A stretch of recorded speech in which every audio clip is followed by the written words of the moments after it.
ചെടികളിലും മരങ്ങളിലൊക്കെ പൂക്കളും കായ്ക്കളും ഉണ്ടാവാനായിട്ട് വളം ആവശ്യമാണെന്നുള്ള കാര്യം അറിയാലോ. അതുപോലെ തന്നെയാണ് ഏകദേശം നമ്മുടെ മുടിയുടെ കാര്യവും. അതിൻ്റെ വളർച്ചയ്ക്ക് ഒരല്പം സംരക്ഷണവും വളവും ഒക്കെ ആവശ്യമാണ്.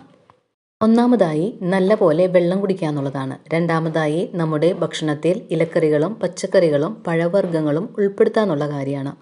മൂന്നാമതായിട്ട് നാം തലയിൽ പുരട്ടുന്ന എണ്ണ, മുടിയുടെ വളർച്ചയ്ക്ക് സഹായകമായ ഘടകങ്ങൾ ചേർത്തുള്ള എണ്ണ നമുക്ക് വീട്ടിൽ തന്നെ കാച്ചിയെടുക്കാവുന്നതേ ഉള്ളൂ.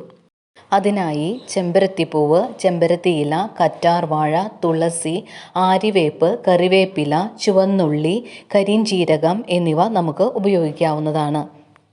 ഇവയെല്ലാം ചതച്ച് വെളിച്ചെണ്ണയിലിട്ട് കരിയുന്നതിന് മുൻപ് നല്ലപോലെ മൂത്ത് കഴിയുമ്പോൾ തീ അണച്ച് നമുക്ക് ഉപയോഗിക്കാം. അല്ലെങ്കിൽ നല്ലപോലെ അരച്ച് അതിൻ്റെ നീരെടുത്ത് വെളിച്ചെണ്ണയിലെടുത്ത് കാച്ചി ഉപയോഗിക്കാവുന്നതാണ്.